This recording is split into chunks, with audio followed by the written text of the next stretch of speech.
अच्छा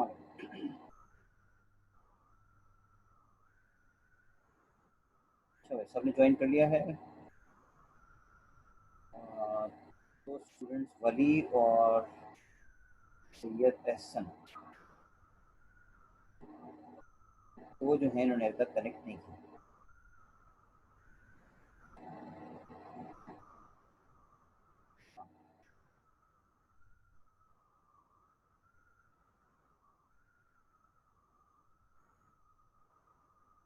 चलो हम स्टार्ट करते हैं। अच्छा, अभी तो लेक्चर सबने जल्दी ज्वाइन कर लिया, तो उसकी वजह से। अच्छा, मैं यहाँ पे दोबारा से कर रहा हूँ। लिस्ट वो सेंड, दो स्टूडेंट्स हैं अभी तक दोनों सेशन एंड अभी तक नहीं अटेंड करे हैं। उनके नाम मैं लिख रहा हूँ, अगर वली हैं तो वली तीन है,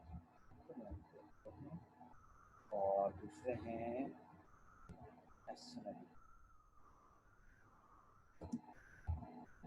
ये दो स्टूडेंट्स हैं जिन्होंने अभी तक दोनों सेशंस को ज्वाइन नहीं किया था। अगर आपका इनमें से किसी से कांटेक्ट है तो इनको इन्फॉर्म कर दीजिए। हम जो है वो भी स्टार्ट क्विज को स्टार्ट करने जाएंगे लास्ट 20 मिनट्स में। चलिए जी, हम बात कर रहे थे मल्टीप्लिसिटी की। मसला 27 स्टूडेंट से कनेक्ट कर लिया है, तो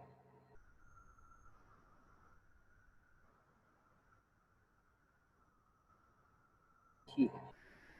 हाँ, टॉपिक हम डिस्कस करते हैं मल्टीप्लिसिटी यानी कार्डिनलिटी बिटवीन टू क्लासेस। उसको हम बात की थी कि यहाँ पर मैंने वन लिखा नहीं, मैं लिख दूँगा उसको अपडेट स्लाइड के कि one plane can have 0 to many passengers. ठीक है, तो ये जो रिलेशनशिप है बिटवीन दीज टू क्लासेस, इनमें इनके ऑब्जेक्ट्स में रिलेशनशिप है। रिमेंबर, इनके ऑब्जेक्ट्स के बिटवीन रिलेशनशिप होगा। ये कोई एयरप्लेन होगा और उस एयरप्लेन के अंदर आप अपने पैसेंजर्स को बुक करेंगे, तो ये भी यकीनन पैसेंजर्स भी ऑब्जेक्ट्स होंगे, क्लास के ऑब्जेक्ट्स इंस्टेंसेस आप क्रिएट करेंगे। तो एक प्लेन के अंदर मल्टीपल पैसेंजर्स भी हो सकते हैं और कोई भी पैसेंजर नहीं हो सकता। ठीक है, ये बुकिंग अभी स्टार्ट नहीं हुई है, तो अल्टीमेटली कोई भी नहीं है उसमें पैसेंजर, लेकिन एयरप्लेन एक्सेस करता रहेगा और फिर पैसेंजर्स हैं वो वन वन करके ऐड। अगर आपके पास नंबर ऑफ सीट्स जो है लिमिटेड है, सपोज करें आपने कहा कि यार एक प्लेन के अंदर 200 पैसेंजर्स हो सकते हैं, तो यहाँ पे आप लिखेंगे 0 to 200। स्टैरिक की जगह पे जहाँ लिखा ना 0 to 10 लिखा है, तो इसका मतलब ये हुआ कि आप इसमें आप लिख सकते हैं यहाँ पे 200 लिखेंगे इनकी जगह। अगर आपके पास कोई स्पेसिफिक फिक्स जो है लिस्ट है, फिक्स आपके पास मैक्सिमम भी है वैल्यू, तो आप यहाँ एन की जगह पे वो नंबर लिख देंगे। ठीक है, या 1 to many है कि 1 to 200 है कि एटलीस्ट एक रजिस्टर उसके बाद वो, तो एन जो है वो आप लिख सकते हैं। स्टैरिक उसको लिखेंगे जब आपको पता ना हो कि हाँ। आज अभी डिस्कस करेंगे मोइस, आज अभी डिस्कस करेंगे। मैं अभी आपसे डिस्कस करता हूँ प्रोजेक्ट के बारे में भी, और आप लोगों के क्विज के बारे में भी प्रिपेयर कर रही है। ठीक है, तो मैंने नाम लिख के दिए हैं आप लोगों को, इनसे कांटेक्ट अगर आप लोगों का है तो इनको इन्फॉर्म कर दीजिए कि क्विज जो है वो स्टार्ट होने वाला है। Half of this session, after half of this session तो हम इसको स्टार्ट करेंगे। मैं दोबारा से सेंड कर रहा हूँ लिस्ट, ताकि अभी आप इनको मार्क कर बता दें। अच्छा जी, मल्टीप्लिसिटी का मतलब समझ में आया। अब मैं जरा मल्टीप्लिसिटी को यहाँ पे डिस्कस करने जा रहा हूँ। देखें, अगर इसको ये बाय डायरेक्शनल मल्टीप्लिसिटी या ये सिंगल डायरेक्शनल, एक customer can place one customer can place no order और मैनी ऑर्डर। बात समझ आ गई? यानी कि अगर आपके पास, देखिए इसकी एग्जांपल क्या है कि एक कस्टमर ने या तो कोई जब उसका अकाउंट क्रिएट होगा विदाउट क्वालिफायर, अभी उसने क्वालिफाई नहीं किया रहेगा, यानी कि जैसे उसने कस्टमर ने अपना अकाउंट क्रिएट किया बस, तो इस कस्टमर ने अकाउंट क्रिएट किया लेकिन अभी इस कस्टमर ने कोई ऑर्डर प्लेस नहीं किया। ऐसे हो सकता है ना भाई कि आपने अपना अकाउंट क्रिएट कर लिया, एंड जिस होता है बाद कार्ड होता है ना, किसी स्टोर का आपने कार्ड बनवा लिया, तो ये उस केस के अंदर है कि आपके पास उनका कार्ड की मेंबरशिप तो उनकी है, लेकिन अभी आपने उस मेंबरशिप कार्ड के ऊपर अपने ऑर्डर को प्लेस नहीं किया। सपोज करें इस तरह की बात अगर, तो इसका एक कस्टमर जो है उसने भी ऑर्डर प्लेस नहीं किया, लेकिन उसका अकाउंट क्रिएट हो गया, यानी उसका कार्ड बन गया, और अपने उस कार्ड के बेसिस के ऊपर वो चाहे तो ऑर्डर प्लेस कर सकता है, और चाहे तो उससे कार्ड बना के रख ले और कोई ऑर्डर प्लेस ना करे। तो 0 to many का यहाँ रिलेशनशिप का ये मतलब है। लेकिन अगर ये हमारे पास है, जैसे हमने ऑनलाइन की बात की थी अभी, कि भाई जैसे ही वो ऑर्डर प्लेस करेगा तभी उसका अकाउंट क्रिएट होगा। सपोज अगर ऐसी बात की हमने, ऑनलाइन में होता है ना कि आपने कार्ड में सिलेक्ट कर ली प्रोडक्ट वगैरह सारी, और उसकी क्वांटिटी वगैरह सब सिलेक्ट कर ली, उससे अमाउंट दिखा दिया आपको, और लेकिन आपने भी ऑर्डर प्लेस नहीं किया। तो जब तक कि आप ऑर्डर प्लेस नहीं करेंगे उस वक्त तक वो आपका अकाउंट क्रिएट नहीं करेगा। जैसे आप ऑर्डर प्लेस करेंगे, कंफर्म करेंगे कार्ट में, तो वो आपसे पूछेगा कि जी आपका नेम क्या है, कॉन्टैक्ट नंबर क्या है, और फिर आपको एक यूजर आईडी असाइन कर देगा। तो यहाँ पर क्या है 1:1, तो एक कस्टमर जो है वो सिर्फ एक ऑर्डर जो है, अगर यहाँ से पढ़े हम कि एक ऑर्डर सिर्फ एक कस्टमर प्लेस कर सकता है, एक ऑर्डर सिर्फ एक कस्टमर प्लेस कर सकता है। बात समझ आ गई? एक कस्टमर जो है वो सिर्फ एक ऑर्डर को प्लेस कर सकता है। तो इसका मतलब ये हो, अगर हम यहाँ से पढ़ें, इस डायरेक्शन में पढ़ें, तो आप चाहे तो यहाँ पे एरो लगा सकते हैं, आप यहाँ छोटा सा आप एरो चाहे तो यूज कर सकते हैं। यानी कि अगर आप यहाँ से यहाँ पढ़ने जा रहे हैं इसको, एरो आप यहाँ चूज करेंगे, ठीक है। मैं इंशाल्लाह मैं करूँ थोड़ा सा, मैं क्लास इसको जरा चीज़ें और इसमें ऐड करके फिर मैं आपको अपलोड कर दूँगा। यहाँ से अगर पढ़ा तो एक ऑर्डर को सिर्फ एक कस्टमर प्लेस कर, एक ऑर्डर को मल्टीपल कस्टमर प्लेस नहीं कर सकते। और एक कस्टमर चाहे तो कोई ऑर्डर प्लेस ना करे, चाहे तो मैनी ऑर्डर प्लेस करे। अगर इसको यहाँ से पढ़ें तो इसका ये होगा कि एक कस्टमर या तो मल्टीपल ऑर्डर को प्लेस करे या फिर कोई ऑर्डर प्लेस ना करे। तो इसका एरो आप यहाँ से बनाएंगे, इसका एरो आप यहाँ से बनाएंगे, ऑर्डर टू कस्टमर बनाएंगे, इसका एरो आप कस्टमर टू ऑर्डर बनाएंगे। हाँ भाई, मल्टीप्लिसिटी की बात यहाँ तक समझ में आ गई? अगर आपको इसमें कोई क्वेश्चन है, अभी तक मैंने 2 एग्जाम्पल्स को डिस्कस किया, इसमें एरो मैंने कस्टमर टू ऑर्डर की बात की, मैंने एरो बनाया नहीं लेकिन मैं बना दूंगा इसके अंदर। और दूसरा मैंने आपसे बात की कि ऑर्डर टू कस्टमर अगर आप बात करते हैं तो एक ऑर्डर को एक ही कस्टमर प्लेस कर सकता है, एरो यहाँ से यहाँ तक ना बनेगा, ठीक है, यहाँ पर 1:many नहीं होगा। अच्छा, मैं दोबारा बता देता हूँ जीशान, देखिए इससे मैंने कहा कि अगर आप इसको यहाँ से पढ़ते हैं, कस्टमर टू ऑर्डर पढ़ते हैं, तो इसका तो होगा कि एक कस्टमर या तो कोई ऑर्डर प्लेस नहीं कर रहा या फिर मैनी ऑर्डर को प्लेस कर रहा है, ठीक है। अभी तो मैं यहाँ निशान में सिर्फ इसकी बात कर रहा हूँ, 2 की बात, अभी मैं ऊपर नहीं आ रहा। अब यहाँ पर आ जाइए कि दूसरा जो यहाँ पे लिंक है इसमें है ऑर्डर टू कस्टमर, यानी कि जब तक ऑर्डर नंबर असाइन नहीं होगा कस्टमर को, उस वक्त तक उस वक्त तक कस्टमर का अकाउंट क्रिएट नहीं होगा। बात समझ आई? यहाँ पे हम बात ही कर रहे हैं कि जब तक के ऑर्डर नंबर कस्टमर को इशू नहीं होगा उस वक्त तक कस्टमर का अकाउंट क्रिएट नहीं होगा। मतलब आप कार्ड में अपने प्रोडक्ट्स को कलेक्ट कर लें, और उसके बाद जब आप अपना ऑर्डर कंफर्म करेंगे तो ये आपको ऑर्डर नंबर जनरेट करेगा। ऑर्डर, ऑनलाइन ऑर्डर जो होता है अली, ऑनलाइन प्रोडक्ट ऑर्डर होता है ना, ऑनलाइन सेल का आपने नहीं यूज किया, तो हर ऑनलाइन जो भी आप ऑर्डर प्लेस करते हैं वो आपको एक फाइनल जो है वो इनवॉइस नंबर, एक ऑर्डर नंबर आपको जनरेट करके देता है, ठीक है। तो इसका मतलब ये हुआ कि वो आप ताकि उसको ट्रैकिंग कर सकें ना कि आपका ऑर्डर जो है वो सब कहाँ पे है, और आपके ऑर्डर को अगर देखना चाहें आप बाद में कि जो मैंने ऑर्डर प्लेस किया था उसका कितना अमाउंट था, क्या रेट थे, तो बाद में भी आप हिस्ट्री में आके चेक कर सकते हैं, ठीक है जी। तो ऑर्डर जो है, सेल्स ऑर्डर जो होता है, इसके लिए ये ऑनलाइन सेल्स सिस्टम की बात हो रही है, ठीक है जी। तो इसमें हम बात ये कर रहे थे कि इसका डायरेक्शन की बात कर रहा था, मैंने डायरेक्शन बनाया नहीं, मैं इसमें इंशाल्लाह इसको मैं डायरेक्शन बना के फिर दोबारा से अपलोड कर दूँ। तो इसमें मैंने कहा कि अगर आप यहाँ से यहाँ पढ़े तो इसका मतलब ये हो रहा है कि कस्टमर जो है वो या तो कोई ऑर्डर, अगर कस्टमर ने कार्ड बनवाया, बस अगर ये वाला सिस्टम कि कस्टमर अगर कार्ड बनवाया हुआ है तो उसके लिए क्वालिफायर नहीं है कि वो ऑर्डर प्लेस करे ना करे, कस्टमर बहरहाल है, वो जब चाहे वो ऑर्डर प्लेस कर सकता है। लेकिन अगर आप ऑनलाइन सिस्टम की बात करते हैं जिसमें आपके पास कस्टमर का अकाउंट उस वक्त क्रिएट होता है जब आप ऑर्डर प्लेस करते हैं, तो फिर आपको यहाँ से एरो बनाना पड़ेगा ये ऑर्डर टू कस्टमर, कि जैसे ही एक ऑर्डर नंबर जनरेट होगा उसके साथ ही कस्टमर भी ऐड होगा, अदरवाइज कस्टमर का without order customer account create नहीं हो सकता। तो अगर आपके पास ये क्वालिफायर वाली चीज़ है तो फिर आपको ये चीज़ यहाँ से आप पढ़नी होगी। ये मैंने सिर्फ मल्टीप्लिसिटी को डिस्कस किया है, कस्टमर टू इसका डायरेक्शन डिस्कस किया है, कस्टमर टू ऑर्डर और ऑर्डर टू कस्टमर, ठीक है जी।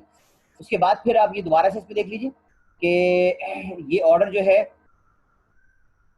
एक प्रोडक्ट जो है, अगर इनका डायरेक्ट रिलेशनशिप देखें, इससे नहीं बल्कि डायरेक्ट देखें कस्टमर टू ऑर्डर, तो कोई भी कस्टमर जो है वो चाहे तो कोई प्रोडक्ट को ऑर्डर ना करे, चाहे तो बहुत सारी कर ले। एक प्रोडक्ट जो है वो चाहे तो कोई कस्टमर ऑर्डर ना करे। अब देखो कोई कस्टमर सपोज करें कि एक स्टोर के अंदर कई प्रोडक्ट ऐसी होती हैं जो कि स्टोर में बहुत अरसे तक पड़ी रहती है लेकिन कोई कस्टमर उसको खरीदा ही नहीं होता, लेकिन भारत प्रोडक्ट तो उनके स्टोर में है ना, उसकी रजिस्ट्री तो आपके पास होगी। तो ऐसा भी हो सकता है कि स्टोर के अंदर एक प्रोडक्ट हो लेकिन कोई कस्टमर उसका ना हो। तो मैं इसको भी जरा चेंज कर दूंगा, थोड़ा इसको मैं उठा के नीचे लिख दूंगा यहाँ 1 और फिर यहाँ पे इसको लिख दूंगा ताकि ये आपको जरा पढ़ने में आसानी हो जाए, ठीक है। इसको यूँ पढ़ेंगे, इसको यहाँ 1 या यहाँ 1 लिख देगा ना, एक प्रोडक्ट जो है वो कोई कस्टमर चाहे उसको बाय ना करें, और अगर आप चाहें तो मनी कस्टमर जो है इसको बाय कर सकते हैं। और क्या कह रहे हैं कि माय फ्रेंड से मीटिंग आईडी और पासवर्ड दे। तलहा आपको मैंने तो अभी एसएमएस किया है सबको। तलहा मैंने अभी सबको तरह एसएमएस कर दिया था सर। जूम का भी आईडी मैंने कर दिया था, और मैंने सबको जो है वो गूगल क्लास का कोड भी कर दिया था। मैंने आज जो है क्लास शुरू होने से पहले मैंने कर दिया था, मैंने इसीलिए किया था ताकि किसी ने ज्वाइन किया बाद में उनके पास वो आज जाके गूगल क्लास से ले लो। गूगल क्लास में मैंने अपडेटेड पासवर्ड और वो सब रखे हुए हैं, तो उसमें तो आप चाहे डायरेक्टली कर सकते हैं। और एसएमएस नहीं है आपके पास, मैंने एसएमएस में तो अपडेटेड पासवर्ड वगैरह लिखे, ठीक है। हाँ, मैं ये फाइल ये कह रहा हूँ कि कुछ स्टूडेंट के पास शायद एसएमएस नहीं पहुंचा। मैंने आज एसएमएस कर दिया था, और गूगल क्लास का कोड और जूम का जो है लिंक वो मैंने भेज दिया था। पासवर्ड और मीटिंग आईडी वगैरह सब भेज दिए थे मैंने आपको, तो चेक कर लीजिए इसको ना, एक दूसरे से कंफर्म कर लीजिए। हाँ, ये तो खैर आपने मुझे सेंड कर दिया है। मैं दोबारा से इसको सेंड कर देता हूँ सबको, प्राइवेट में भी दोबारा कर देता हूँ। खैर, ये मैं सबको सेंड करता हूँ। बिलाल ने मुझे सेंड कर दिया दोबारा से, तो मैं ये ये बिलाल ने मुझे भी दोबारा किया है कि ये मैंने जो एसएमएस किया था उन्होंने, बिलाल ने मुझे वो भेज दिया। ये मैं दोबारा भेज दिया मैंने, एवरीवन पे आ गया, तो चेक कर लीजिए इसको। और ठीक है, चले। मल्टीप्लिसिटी का मतलब समझ में आया इसमें। यहाँ पे रिमेंबर कि ये इसको इससे मिला के पढ़ेंगे, 1:this 1:this। ये यहाँ पे 1 लगाया नहीं है, इसका मतलब 1। इसको पढ़ेंगे आप, इसको one customer can buy no product और मैनी प्रोडक्ट। यहाँ 1 लिखना रह गया, मैं यहाँ लिख दूंगा। यहाँ लिखा ना, इसमें यहाँ लिख दूंगा कि 1 कस्टमर कैन बाय नो और more product, 1 product can be bought by no और मोर कस्टमर्स, ठीक है। ठीक है जी, यहाँ तक समझ में आ गई बात? समझ में आ गई यहाँ पे? चलो, मल्टीप्लिसिटी समझ में आ गया कि यहाँ पे मैंने 1 लिखा नहीं है, आप उसको लिख दीजिएगा। मैं इसको दोबारा से स्लाइड को भी दोबारा मैं अपडेट कर दूंगा, ठीक है, उसमें मेंशन कर दूंगा। चलें जी, ये तो ये इसमें मैं डायरेक्शन डाल दूंगा। डायरेक्शन से फायदा हो जाएगा आपको कि आपको पढ़ने में आसानी हो जाएगी कि ये इस डायरेक्शन में क्या बात हो रही है, इस डायरेक्शन में क्या बात हो रही है। ठीक है जी, क्लास डायग्राम को मैंने भी एसोसिएशन क्लास की और मल्टीप्लिसिटी की मैंने बात की है। अब मैं इसको थोड़ा सा और डिटेल में इसको मैंने डिस्कस किया है। देखिए, यहाँ पर अगर चाहे तो लेबल भी यहाँ पे ऐड कर सकते हैं, ठीक है। यहाँ पे लेबल भी ऐड कर सकते हैं, यानी कि कोर्स इसको पढ़ते इस तरह से हैं कि 0 or more course can be taught by teacher, 1 or more teacher, ठीक है ना। मतलब एक कोर्स जो है वो चाहे तो भी किसी ने एक कोर्स ऑफर तो हुआ है, लेकिन अभी तक उसको किसी टीचर को असाइन नहीं किया। और ये भी हो सकता है कि 1 or more teacher can teachers more 0 or more courses, ठीक है ना। मतलब ये टीचर जो है इसको यहाँ से पढ़ेंगे कि 1 or more teachers can teach no और मोर कोर्स। मतलब ये आपके पास टीचर हायर हो गया, लेकिन अभी उसने कोई कोर्स उसको ऑफर नहीं हुआ, या एक से ज्यादा कोर्सेज टीचर को ऑफर हुए हैं। तो आप चाहें तो इसको इस तरह से भी पढ़ सकते हैं। डायरेक्शन अगर यूँ पढ़ेंगे तो आप इसको डायरेक्शन यूँ आएगा कि 1 or more teachers can teach 0 or more course offered courses. या आप यूँ पढ़ सकते हैं। अगर यहाँ से पढ़ना चाहे एरो यहाँ लगाएंगे आप। एरो जरा मिस हो गया, मैं एरो हरे पे डाल देता हूँ ताकि पढ़ने में आपको आसानी हो, ठीक है। और ये लोअर बाउंड्री अपर बाउंड्री तो मैंने आपको यहाँ पे शो कर दिया ना, यहाँ पे लोअर और अपर बाउंड्री, मिनिमम मैक्सिमम। ये इसको यहाँ दोबारा बता दिया कि इसमें लोअर बाउंड्री और अपर बाउंड्री डॉट लगा के होती है। तो इसमें हम यहाँ पढ़ सकते हैं इसको कि 0 or more courses can be taught bye 1 or more teachers, ठीक है। यहाँ पे कर सकते हैं, या इस तरह पढ़ लें आप कि 1 course can be manage by only 1 teacher. अगर हम ये कहें कि अगर सपोज करें कि एक कोर्स को सिर्फ एक ही टीचर पढ़ा सकता है, तो उसके लिए हम लिखेंगे 1.1, या सिर्फ 1 लिखेंगे। आप डॉट ना लिखें, आप 1 लिख सकते हैं इसके अंदर। एक कोर्स जो है वो सिर्फ एक टीचर को ऑफर हुआ है, मैनेज वही करेगा उसको। और यहाँ पे ये कर सकते हैं कि टीचर जितने भी यहाँ पास हैं उसमें से टीचर जो है वो किसी एक कोर्स का मल्टीपल कोर्सेज का इंचार्ज भी हो सकता है, और उसको किसी कोर्स का इंचार्ज नहीं हो सकता, सिर्फ वो टीचर पढ़ाएगा। और वो किसी कोई लोअर लिमिट जो है, लोअर बाउंड अपर बाउंड ये वाली है, जरूरी नहीं हमेशा लिखना, जरूरी नहीं हमेशा। मैंने यहाँ पे लिखा है ना, इसमें देखो यहाँ लिखा 1 लिखा है, जैसे देखो यहाँ लिखा है मैंने। तो आप चाहे तो खाली 1 भी लिख सकते हैं, 1.1 भी लिख सकते हैं आप, n.n भी लिख सकते हैं आप, और 1 या सिर्फ n भी लिख सकते हैं। जैसे यहाँ देखिए आप, जहाँ पहले 1 लिखा हो, ठीक है हमें, तो ये जरूरी नहीं है कि आप लोअर बाउंड्री अपर बाउंड्री हमेशा लिखें। आप चाहें तो अगर जहाँ से 1 की है या n वहाँ पर है तो आप वो भी यूज कर सकते हैं। तो लिमिट अपर बाउंड्री और लोअर बाउंड्री जो है ये आपके ऊपर है कि आप किस तरह से लिखना चाह रहे हैं। हर दफा नहीं है, कहीं पे आप यूज करते हैं, कहीं पे आप यूज नहीं करते। ठीक है, तो यहाँ तक बात समझ में आ गई। हाँ भाई, ये आपको समझ में आ गया कि इसको पढ़ेंगे कैसे कि teacher teachers zero or many courses, or course offered is taught by one or many teachers. Course offered is managed by one and only one teacher, or a teacher can be in charge of 0 or more offered courses. मतलब head होता है ना, head course का cluster head होता है, कहते हैं। जैसे कि कोई टीचर जो है उसको आपने बना दिया कि यार ये आप प्रोग्रामिंग के हेड आप हैं, तो वो मल्टीपल कोर्सेज प्रोग्रामिंग कोर्सेज का हेड होगा, इंचार्ज होगा। तो और कुछ टीचर ऐसे हैं जो कि अभी उनको किसी का हेड नहीं बनाया कुछ कोर्स का, तो ऐसा भी हो सकता है पास। ठीक है जी, तो बात समझ आ गई। तो हम यहाँ पर ये सकते हैं कि एक टीचर जो है वो मल्टीपल कोर्सेज का, जो सीनियर टीचर होते हैं बाद उनको हम बना देते हैं हेड स्पेशलाइज कोर्सेज के।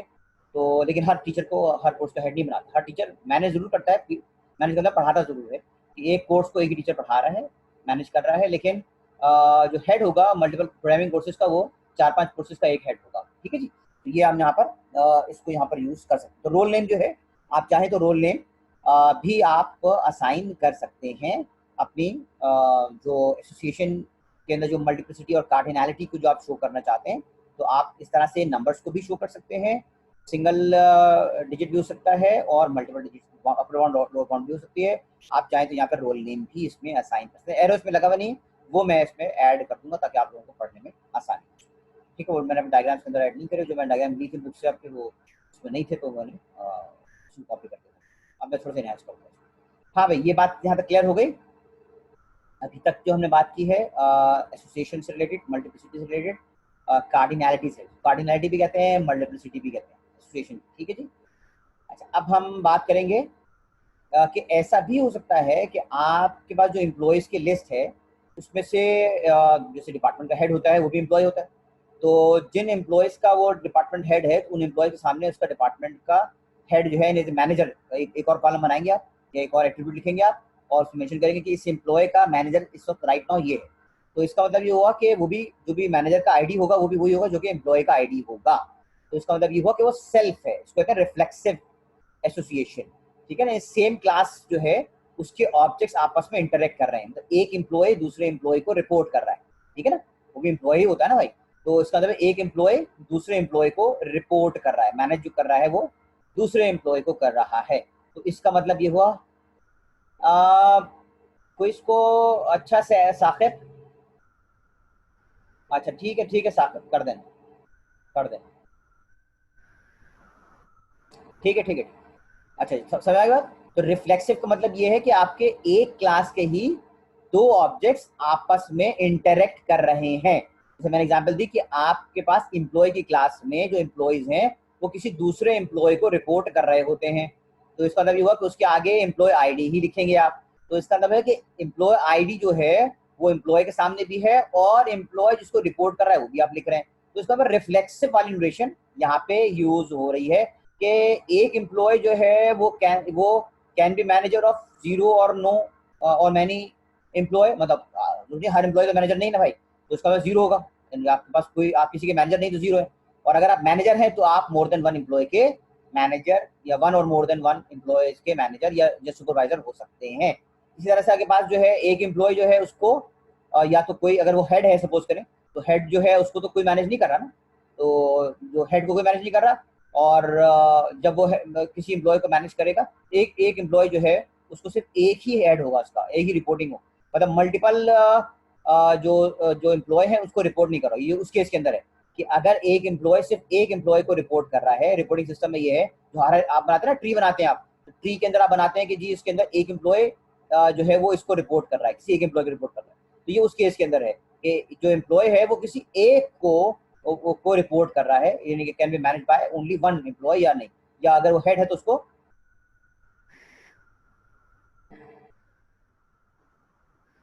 ठीक है, तो उसको है जो हेड है उसको वो किसी एक एम्प्लॉय का तो कोई एक हेड होगा, या अगर वो खुद हेड है तो उसका कोई और हेड नहीं होगा।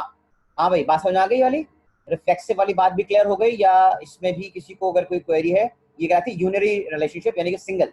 बाइनरी होता है टू, टर्शरी आ गया, फिर उसका दूसरा आप इसलिए आपके पास ये टेट्रा हो गया, ठीक है, पेंटा हो गया, तो आप मल्टीपल टाइप की रिलेशनशिप होती है। यहाँ पर सिर्फ ये यूनरी है, सिंगल क्लास के आपस में रिलेशनशिप है, एसोसिएशन है, इसको हम कहते हैं रिफ्लेक्सिव एसोसिएशन।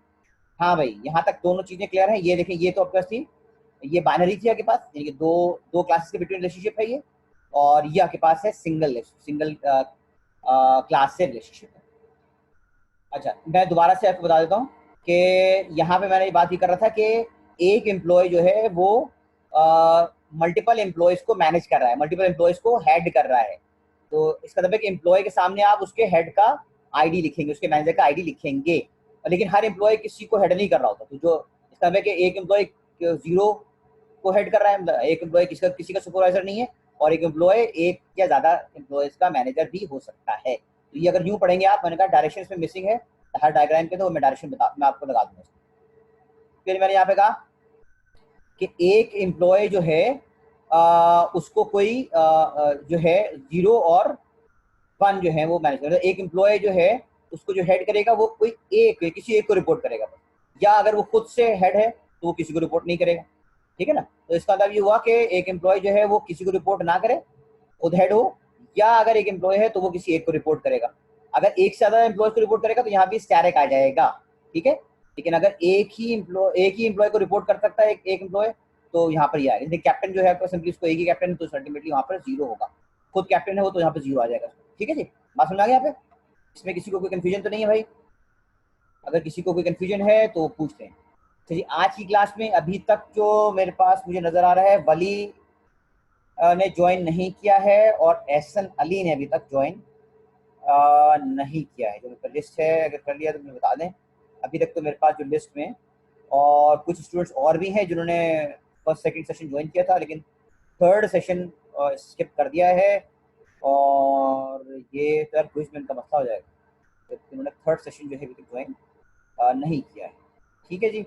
ज़रा जिन लोगों ने ज्वाइन नहीं किया है उनको ज़रा आपस में आप कोऑर्डिनेट कर लीजिए, उनको बता दीजिए कि क्विज अब स्टार्ट होने जा रहा है, और मैं उनको आपके सामने ज़रा उनकी अटेंडेंस को भी यहाँ पे भेज दूँ, ताकि स्नैप भी मैं ले लूँ। जो आप कनेक्टेड हैं, मैं इसका प्रिंट स्क्रीन से स्नैप भी ले रहा हूँ। कौन कौन लोग कनेक्टेड थे? तो 31 स्टूडेंट्स कनेक्टेड हैं राइट नाउ, ठीक है जी। तो मैंने ये स्क्रीन शॉट मेरे पास आ गया, मैं से ठीक 31 ठीक है, यह सेव करा, ठीक है भाई, ताकि बस कुछ का वो भी आ जाए, प्रूफ भी आ जाए कि मैंने स्नैपशॉट किया था तो कितने लोग कनेक्टेड थे। चले जी, ये मैंने देख लिया है। मैं अच्छा, आपकी अटेंडेंस जो भी अगर आप लोगों सेंड कर दिए तो अच्छा तलहा, तुम बस अभी जाके तुम्हें खुद ब खुद जो है वो क्विज मिल जाएगा। 5 मिनट के बाद आपके पास क्विज इनेबल हो जाएगा, तो आप उसको देख लीजिएगा, ठीक है। मैं थोड़ा सा इसलिए यहाँ रिफ्लेक्सिव हो गई। अच्छा, हम इंशाल्लाह नेक्स्ट क्लास में इसको अभी देखते हैं, टाइम अगर होता है तो हम इसको डिस्कस कर लेते हैं, वरना मैं फिर आपसे भी कुछ चीज़ें डिस्कस कर लूँ, ताकि 10 मिनट के अंदर फिर आपको वापस निकल जाए। ये मैं एग्जाम्पल जो है इंशाल्लाह नेक्स्ट अभी हम इसको डिस्कस कर लेंगे, ये चीज़ें कुछ रह गई इसकी।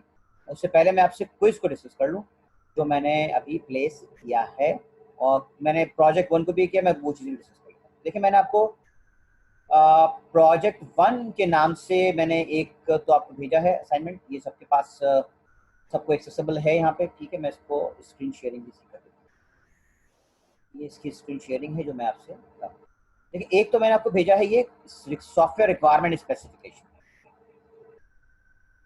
तकरीबन घंटा होगा अली अफाक। हम इसमें देखेंगे कि 1 घंटा तो उसमें इंशाल्लाह आपके पास होगा कुछ, मैं उसको समझाता हूँ आपको। चलिए जी, पहले तो आपको ये देखना है जो सॉफ्टवेयर आप प्रोजेक्ट, रिमेंबर कि आपके पास क्योंकि डेवलपमेंट ज़ाहिर बात है टाइम आपके पास नहीं है कि डेवलपमेंट कर सकें इस कोर्स के अंदर, तो इसमें हम करेंगे ये कि जो आपने ऑलरेडी डेटाबेस मैनेजमेंट सिस्टम के कोर्स के अंदर जो सॉफ्टवेयर आपने ऑलरेडी डेवलप कर लिया है, रिमेंबर के आप लोगों ने इसको कोई वेब बेस्ड एप्लीकेशन बनाई होगी आपने, ठीक है। तो हम वही जो जो आपका प्रोजेक्ट है, डेटाबेस मैनेजमेंट सिस्टम का प्रोजेक्ट है, हम उसी को कंसिडर करेंगे यहाँ पे, ठीक है। पहली बात तो ये समझ लीजिए आप।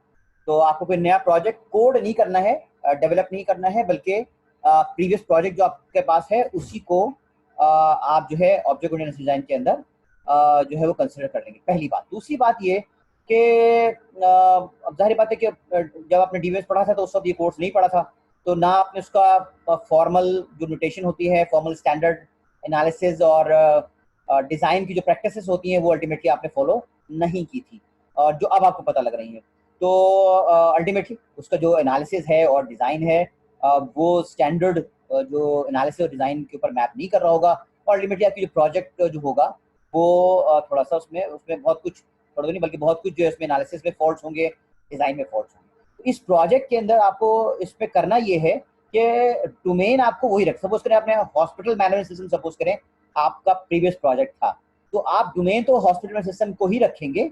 हाँ, जितना यहाँ पर आप जो है ठीक है मोशन रख लीजिएगा, कर लीजिएगा, तो जितना भी आप उसमें एनालिसिस आप समझते हैं कि इसमें ये होना चाहिए था, तो आप ऑब्जेक्ट ओरिएंटेड डिजाइन की कोर्स के अंदर आप अपना प्रॉपर एनालिसिस करके देंगे।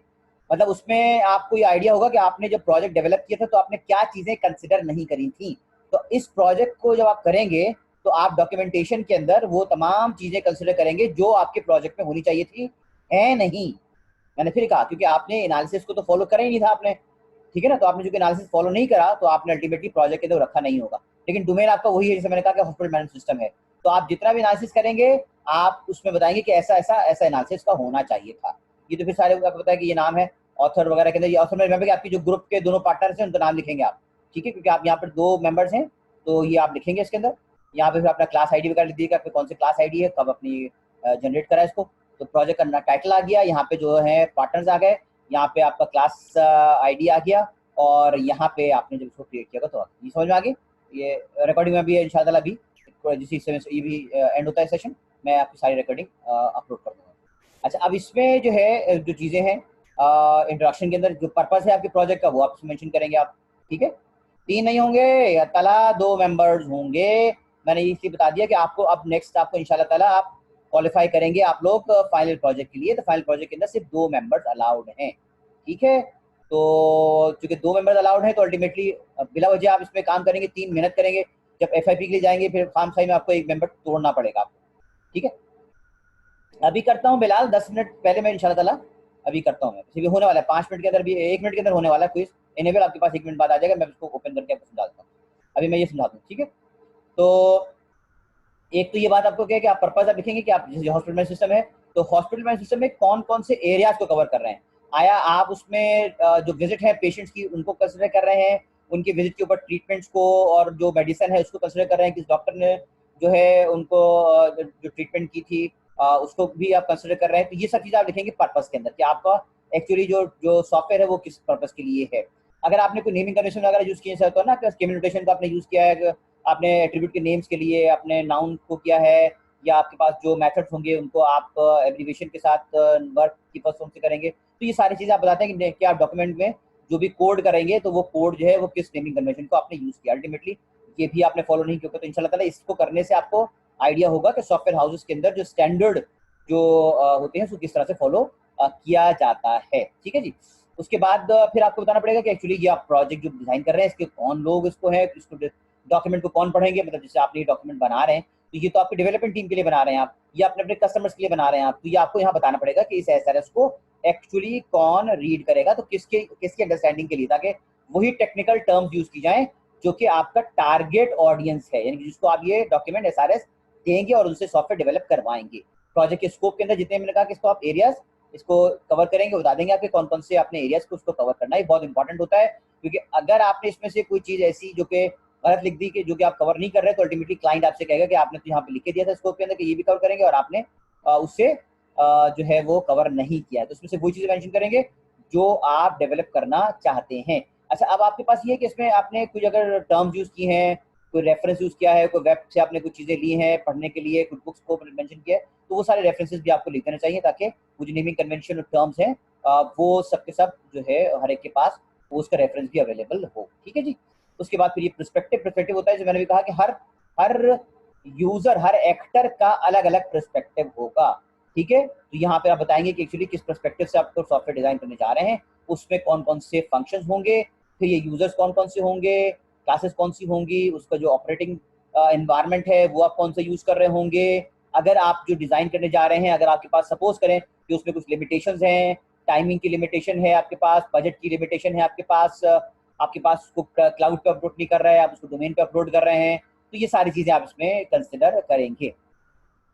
हाँ बिलाल, पेपर पे ही डिजाइन करना है क्विज को, ठीक है। तो पेपर पे आप उसको ड्रॉ करेंगे, ड्रॉ करने के बाद आप उसका स्नैपशॉट अपलोड कर देंगे मुझे बस क्विज के सेक्शन के अंदर, ठीक है।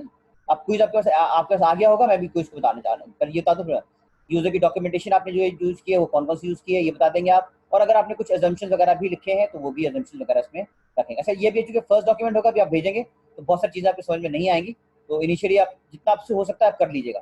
बाकी जो एरिया समझ में नहीं आया है उसको आप यहाँ मेंशन कर दिए कि ये अभी आपको क्लियर नहीं हुआ, तो इंशाल्लाह फिर मैं उसको आपसे डिस्कस कर लूँ, हर एक स्टूडेंट से पूछ लूंगा कि किसको कहाँ का प्रॉब्लम आ रही है, तो मैं इसको डिस्कस कर लूँ। यहाँ पे जो आपके पास GUI है, फॉर्म्स हैं, जो मैं कह रहा हूँ प्रोटोटाइप्स हैं, वो आप सारे प्रोटोटाइप्स यहाँ पे लिख, इसको स्नैप्स यहाँ पे, जरूरी नहीं कि ये सॉफ्टवेयर बनने के बाद नहीं, बल्कि सॉफ्टवेयर बनने से पहले जो है वो आप लिखेंगे इसके अंदर, ठीक है। हाँ, सिंगल अलाउ है, आप चाहे तो एक स्टूडेंट भी प्रोजेक्ट बना सकता है, मुझे कोई इतराज नहीं है। अगर आप समझते हैं कि आप अकेले प्रोजेक्ट बना सकते हैं लेकिन कोई चीज़ कम नहीं होगी, कोई ये मुझसे एक्सक्यूज ना करे कि मैंने प्रोजेक्ट सिंगल उसमें बनाया था तो मेरे पास ये चीज़ें नहीं हो सकी, तो चीज़ें आपको खुद ही करना होंगी, ठीक है। मैंने तो 2 अलाउ किया हुआ है, तो स्कोप 2 का ही होगा, चाहे वो एक स्टूडेंट खुद बनाए या 2 स्टूडेंट मिलकर बनाए, ठीक है जी। तो आपकी मर्जी है, ठीक है। अच्छा जी, अब मैं यहाँ बात कर रहा हूँ कि आपको जितने भी स्केचेस हैं, पेंसिल स्केच भी लगा सकते हैं इसमें। तो जाहिर बात है, आप जब क्लाइंट से बात करते हैं तो अभी आपने सपोज करें कि ऑर्डर का फॉर्म बनाया नहीं है, लेकिन क्लाइंट से आप बात कर लेते हैं कि भाई आपके फॉर्म के ऊपर क्या क्या फील्ड होनी चाहिए, तो आप यहाँ पे स्केच बना के इसमें सब शो करेंगे यहाँ पे। ये आपको टूल लेके आप उसमें कोड वोड नहीं करेंगे, खाली उसको डिजाइन बना के दिखा देंगे। तो हार्डवेयर कौन सा यूज कर रहे हैं वो भी आप बता देंगे, ठीक है। सॉफ्टवेयर के इंटरफेस आप कौन सा यूज कर रहे हैं बता देंगे। कम्युनिकेशन कौन सा यूज कर रहे हैं, मतलब जैसे कि आपके पास यहाँ पर है FTP, HTTP, अगर क्लाउड है, डोमेन है, वो सब बातें आप यहाँ पर मेंशन कर देंगे कि आपको सॉफ्टवेयर को आपने कहाँ कहाँ पे डिप्लॉय करना है। अच्छा, इसमें फिर सिस्टम के फीचर्स हैं सारे के सारे, वो आप सारे यहाँ पे, इसमें याद है कि मैंने आपको फंक्शनल रिक्वायरमेंट बताई थी और साथ साथ मैंने आपको नॉन फंक्शनल रिक्वायरमेंट ये भी मैंने यहाँ पर मेंशन कर दिया इसके अंदर। यानी कि नॉन फंक्शनल मैंने कहा था कि अगर आपको परफॉर्मेंस ट्यूनिंग के हिसाब से आपको करना है, आपको बैकअप में रिकवरी है, तो वो आता है आपके पास नॉन फंक्शनल रिक्वायरमेंट में आता है, ठीक है ना। आपके पास कुछ सेफ्टी से रिलेटेड है, सिक्योरिटी से रिलेटेड है, वो सब आप सब यहाँ पर मेंशन करेंगे। कुछ आपकी बिजनेस पॉलिसीज हैं वो भी आपसे मेंशन करेंगे, और इसके अलावा भी अगर कोई रिक्वायरमेंट आपके पास है तो वो भी आप यहाँ पर मेंशन कर देंगे। और फिर इसके बाद है कि आपको अगर कोई ग्लोसरी मतलब जो टर्म्स है, टेक्निकल टर्म्स है जो यूज हुई हैं ऊपर, और आप समझते हैं कि ऑडियंस को समझ में नहीं आएगी, तो आप वो इसकी ग्लोसरी भी बना देंगे, हर टर्म की डेफिनेशन को भी यहाँ पर ऐड कर देंगे, ठीक है। बाकी फिर ये अपेंडिसेस हैं, आप मर्जी इसको कौन से यूज करना चाह रहे हैं, कौन से नहीं करना चाह रहे हैं, ये आपके ऊपर डिस्क्रिप्शन अपेंडिक्स होते हैं, आपके डिस्क्रिप्शन पे होते हैं, आपको ऐड कौन से करेंगे। ग्लोसरी को जरूर कर लीजिएगा, क्योंकि जिसको ऑडियंस को आप देना चाह रहे हैं, कुछ टर्म आपने यूज की उसका उसको वो चीजें ना पता हो, ठीक है जी। तो ये तो अब आप मुझे फर्स्ट इसका मॉडल देंगे तो आपको पता लगेगा कि इसमें कुछ चीज़ें आपको समझ आई, कुछ समझ में नहीं आई है, तो मुझसे आप वो पूछ लीजिएगा नेक्स्ट क्लास में। अब मैं आज फिर मैं आपसे जो अब डिस्कस करने जा रहा हूँ, असाइनमेंट मैंने दिया है वो भी समझ लीजिएगा आप, ताकि वो भी आपको क्लियर हो जाए। जो भी आपके प्रोजेक्ट है उस प्रोजेक्ट से रिलेटेड एक फॉर्म जो आपके मेरा एक फॉर्म स्केच कर लीजिएगा, उस फॉर्म का उसके यूज केस डायग्राम किसी एक सिस्टम की जो भी है बाउंड्री उसको लेके उसको ये डायग्राम बना दीजिए, ये आप असाइनमेंट के तौर पे। और अब जो मैं आपके बताता हूँ क्विज की तरफ से, क्विज जो आपके पास है यहाँ पे आपको नजर आ गया होगा, आपके पास सबके साथ एक्सेसिबल है, आप हर एक के पास, ठीक है। जितने मेंबर्स हैं सबको एक्सेसिबल है, जो जो भी ज्वाइन करा है, कुछ लोगों ने ज्वाइन नहीं किया है भाई वो ज्वाइन कर लें, उनको बताओ।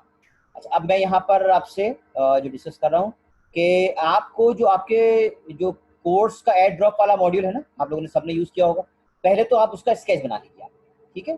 पेपर पे उसका स्केच बना लें, या अगर आपके पास कोई स्नैपशॉट अवेलेबल है, स्क्रीनशॉट अगर आपके पास है, आप SRS की जाके जो आपको सॉफ्टवेयर जो रजिस्ट्रेशन है ऑनलाइन, जो सॉफ्टवेयर है रजिस्ट्रेशन सिस्टम, वो भी इसको SRS कहते हैं उसको, ठीक है ना, सॉफ्टवेयर रजिस्ट्रेशन सिस्टम जो आपके पास है ऑनलाइन, या तो अगर आपके पास कोई स्क्रीनशॉट अवेलेबल है तो आप स्क्रीनशॉट लगा दीजिए, और अगर अभी स्क्रीनशॉट अवेलेबल नहीं है आपके पास तो उसका एक स्केच बना लीजिए आप, ठीक है, पेपर के ऊपर, ठीक है। और हाँ, स्क्रीनशॉट लगा सकते हैं आप, ठीक है। अली उसका स्क्रीनशॉट अगर आपके पास है तो आप उसका स्क्रीनशॉट लगा दीजिए। अब आपको जैसे मैंने कहा था कि उस फॉर्म जो आपके रजिस्ट्रेशन सिस्टम आपके पास है, उस फॉर्म पे जो आपको फील्ड्स नजर आ रही हैं, डेटा नजर आ रहा है, वो डेटा तो आपने नहीं उसमें ऐड किया होगा भाई। जो कोर्सेज की लिस्ट है तो वो तो आपने खुद से ऐड नहीं की ना भाई, खुद ब खुद आ रही है। तो इसको किस एक्टर ने ऐड किया होगा, तो उसका नाम भी आपको लिखना पड़ेगा कि ये जो फॉर्म के ऊपर जो आपको स्क्रीन में नजर आ रहा है कि 5 कोर्सेज 6 कोर्सेज नजर आ रहे हैं, ये बेसिकली आपके पास इस एक्टर ने इसको ऐड किया है, तो ये आपने वहां पे मेंशन करना है इसके अंदर। अच्छा, उसके बाद फिर जब आप कोर्स को सिलेक्ट करते हैं, ऐड के बटन पे आप करते हैं, तो आप ऐड के बटन को तो आप एक्सेस करते हैं, लेकिन ऐड के बटन के साथ दूसरा एक्टर जो है सिस्टम का आ जाता है कि वो चेक करता है कि भाई आपने जो है इसके क्रेडिट आ रहा, अगर आपने 4 कोर्सेज ऐड कर लिए हैं और आपको 4 ही अलाउड थे, तो 5वां कोर्स आपको अलाउ नहीं करने देगा। क्या आपका वो जो कोर्स है प्रीवियस कोर्स के साथ ऑलरेडी जो एडिड है उसके साथ क्लैश तो नहीं कर रहा? तो इसका मतलब है कि ऐड के ऊपर जो है सिस्टम भी एक्टर जो है वो एक्टिवेट हो जाएगा। ठीक है, बात समझ आ रही है? तो इसका मतलब है कि आपको यहाँ पर ये भी एक्टर बताना है कि आपने इसके पीछे जो फॉर्म के ऊपर डेटा नजर आ रहा है, ये किस एक्टर ने इसको, किस यूजर ने इसको ऐड करवाया था, और जब आप इसमें ऐड करते हैं तो उसकी पॉलिसी को चेक जो है वो सिस्टम कर रहा होता है, वो एक्टर भी आप शो करेंगे और आप खुद को भी शो करेंगे। फिर इसमें जितने भी आपके ऑपरेशंस होते हैं वो सारे ऑपरेशंस, चाहे वो दूसरे यूजर्स, हर एक्टर के हिसाब से, रिमेंबर कि बाउंड्री एक ही होगी रजिस्ट्रेशन सिस्टम की, और एक्टर्स इसमें अलग अलग होंगे। मैंने एग्जांपल आपको अभी यूज केस की एग्जांपल आपको लास्ट स्लाइड पे आपके पास है, वो आपके लिए बड़ी यूजफुल होगी, उसको आप समझ देख सकते हैं उसको। तो वहां पे आप इसको चेक कर लीजिए। ये स्क्रीन सबको नजर आ रही है ना भाई, क्विज वाली स्क्रीन? अरे भाई स्क्रीन तो सबके पास शेयर्ड है ना, मैं उसको बात कर रहा हूँ कि सबके अलग स्क्रीन नहीं है। ठीक है, सही।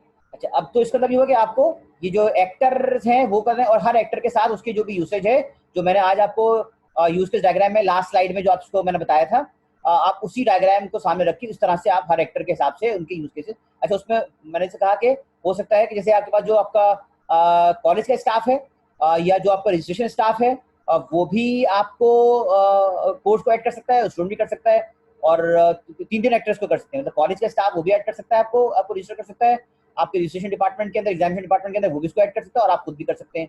तो 3 एक्टर्स जो हैं वो बेसिकली कोर्स को ऐड कर सकते हैं। अच्छा, साधन आप पूछ रहे हो कि इसमें स्केच का भाई जो आपका रजिस्ट्रेशन फॉर्म है ना, जो आपने एड ड्रॉप फॉर्म जो होता है आपका, एसआरएस वाला जो होता है आपका सॉफ्टवेयर, जो अपने कोर्स रजिस्ट्रेशन जो आप करते हैं, तो उसमें रजिस्ट्रेशन सिस्टम जो आप कर रहे होते हैं, वो आपको फॉर्म यहाँ पे स्केच करना है, उसका स्नैपशॉट लगाना है।